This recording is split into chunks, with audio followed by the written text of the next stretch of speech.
What does this monitor and a bowl of porridge have in common? Well, just like the story of Goldilocks and the Three Bears, it's not exceptional in any one area, but it's just right in pretty much everything. And if you've been watching this channel for a while, you'd know the predecessor to this monitor is one of my all-time favorites. It's the U2723QE from Dell, a 27-inch 4K USB-C monitor that's been super popular over the last few years. And sure, it's not the cheapest monitor out there, but for those of you using a Mac, it was a hell of a lot cheaper than the Studio Display. And you didn't even need to sell a kidney either. And it worked particularly well for those with laptops due to its one cable USB-C functionality for charging, outputting to a screen, and accessing anything plugged into the monitor itself. That being said, I did have a few issues with that monitor. So when Dell released their updated version, the U2723QE, with a couple of new features and improvements, yes, that is an Ethernet port on a monitor, I just had to buy it and check it out. And yes, that means all of the monitors you see in this video were bought with my own money. Neither Dell or Apple has any input here. But big thanks to Ekster and their premium wallets for sponsoring this video, so I can afford to buy all of these monitors, but more on that later. Firstly, I want to talk about the ports and connectivity, because this is basically a two-in-one device, a monitor and also a pretty decent hub. So if you're someone who's maybe looking to buy a monitor and a USB hub or dock, for example, this monitor could actually save you a fair bit of cash. Like the previous version, you get a USB-C port that connects your laptop to the monitor and provides up to 90 watts of charging, outputs a 4K image to the screen, and also lets you access any devices connected to the monitor. And you can access a pretty significant amount of devices. Now, if you're not using a USB-C connection to your computer, there are HDMI and DisplayPort ports, as well as daisy chaining additional 4K monitors. There's an audio line out, as this monitor doesn't have any built-in speakers, an additional USB-C port, 4 USB-A ports, and an additional USB-C and USB-A port on the underside of the monitor. And also that quick access USB-C port offers up to 15 watts of power charging, which is perfect for charging an iPhone or Apple Watch, for example, while at your desk. In addition, all of the ports I just mentioned are super speed USB 3.2 Gen 2 10 gigabit ports. So not Thunderbolt speeds, but they're more than enough for almost all everyday devices, with the exception of super fast SSD drives that are better off being attached directly to your computer, even if you change the USB-C prioritization to high data speed instead of high resolution in the monitor settings. Not to mention, there's a built-in auto KVM switch, which means if you connect a mouse and keyboard to the monitor, you can use them to control two different computers. And this happens automatically when you change the display input. There's no need to connect the peripherals to a different monitor every time you switch. And this is incredibly helpful if you're like me and have a PC and MacBook, or maybe a work computer and a personal computer, but you want to use the same setup easily. Note that in this setup, I have the MacBook connected via USB-C, my PC connected via DisplayPort, and a USB-C to USB-A cable to connect the built-in hub of the monitor to my PC. And all of these cables come in the packaging. Personally, my mouse of choice is a Logitech G Pro X Superlight. I plug the USB dongle receiver into the monitor, and it works perfectly fine between my RTX 3090 gaming PC and my MacBook Pro. There's also an Ethernet port, and this isn't something that you see in most monitors. And the attractiveness of this port depends heavily on if you have access to a wired Ethernet connection or not. Most people probably use a Wi-Fi network these days, but I always recommend using wired Ethernet if possible to get the best speed and stability. If you're interested in this topic, I made a DIY video where I installed a direct connection from my router in the garage upstairs to my office and was able to improve my internet speeds massively. I'll link that video in the description. Speaking of speed, imagine being able to access all of your cards with the click of a button. Well, you can with a wallet from Ekster. Ekster have designed the world's slimmest and smartest wallet with built-in RFID protection. They can hold up to 15 cards plus some cash, and you can access all of your cards at the click of a button with their signature quick card access. You can easily track your wallet's location with either a built-in AirTag holder or Ekster's solar-powered tracking device. And each Ekster wallet is made from environmentally friendly and high-quality materials like Italian leather, space-grade aluminum, and carbon fiber.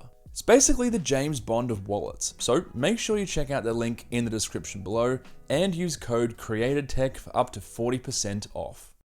Okay, back to the monitor. Moving on to build quality, like all the other monitors in the UltraSharp lineup, it's pretty good.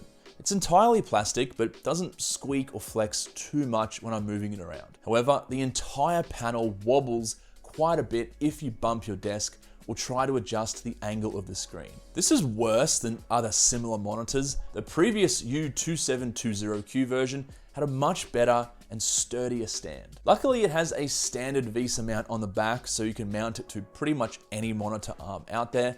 And with a minimal light gray and silver color scheme, even on a monitor arm, it should fit in with pretty much any type of setup style. Not to mention the tiny bezels and lack of branding on the front of the monitor. I have to say, it is refreshing when a company does this instead of plastering an ugly corporate logo right on the front. But then they had to go and ruin it by putting it on the stand instead. That being said, you do get a seriously impressive amount of adjustability. Up and down, side to side, swivel, pivot, and also portrait mode. So no complaints there.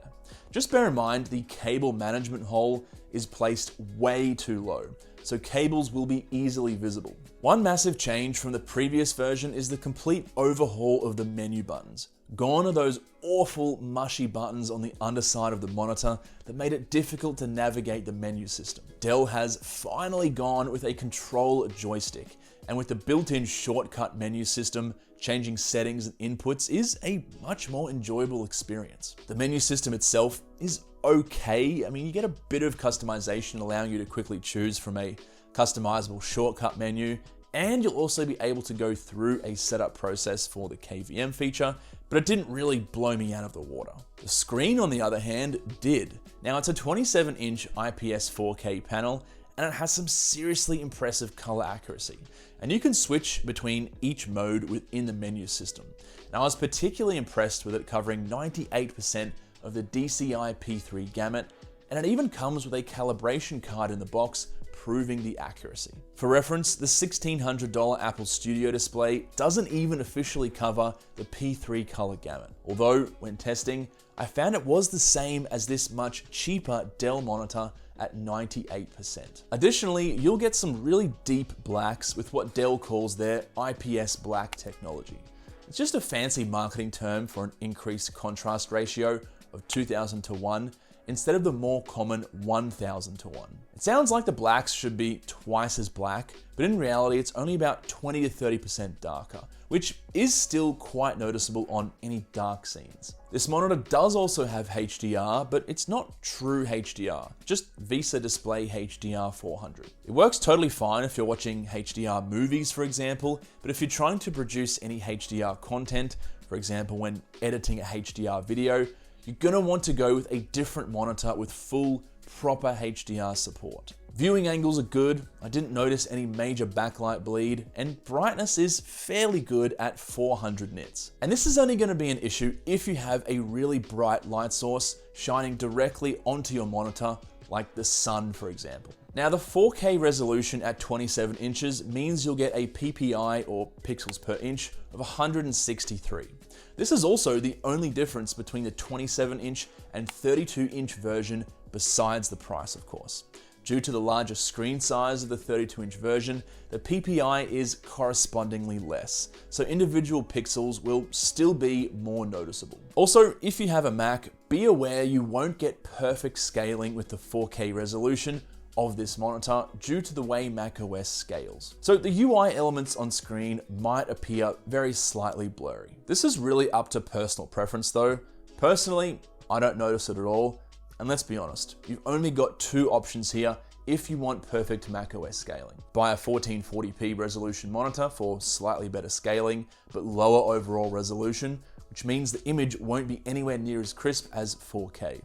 Or go for the Apple Studio display with 5K resolution that will scale perfectly, but you'll also pay $1,600 for the privilege. Now you can also use software like Better Display to improve the 4K scaling if you really want to though.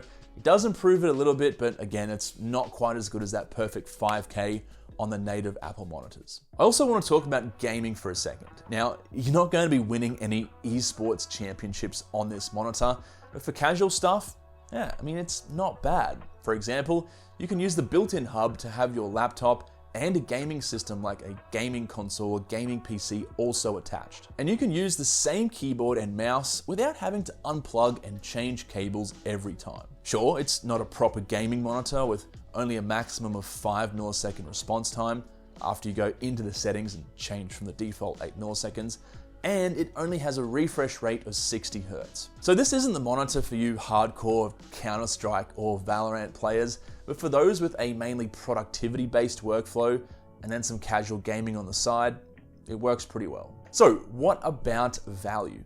How much is this thing and how does it stack up to competitors? The U2723QE retails for $780, but you'll almost always be able to find some kind of sale on either the official Dell website or Amazon for just over $500. Is it expensive compared to more budget monitors? Sure, if you just want a standard 4K monitor with no bells or whistles, you can get that and get it for much cheaper.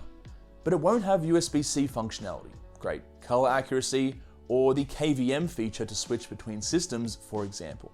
And if you're a Mac user and you compare the U2723QE to the Studio display, of course, the Studio display is better in many areas like build quality, built-in webcam, and speakers, and that native 5K resolution. But that's pretty much it. The Dell, which is over 3 times cheaper, comes extremely close everywhere else, and also works perfectly with Windows systems, which just isn't possible with a Studio display. If you're on a slightly tighter budget though, for about $100 less, there's the LG 27UP 850-W that has very similar features to the Dell. I think the Dell is slightly better in pretty much every area, particularly the hub on the back and the KVM and the color accuracy, but is that worth an extra $100? So how is actually using this monitor on a day-to-day basis? It's pretty good. I mean, I think its biggest strength is that it's an all-rounder.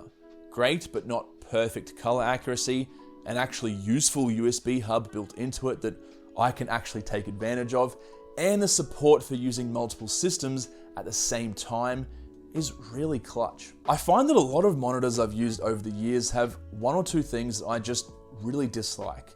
And this one just seems to do everything I need it to do well. I don't really have any complaints. The stand is average and it would have been great to have a slightly higher 75 Hz refresh rate, for example, but it's just cherry picking at this point. There's no such thing as the perfect monitor, so just make sure you choose a decent one with the features you need.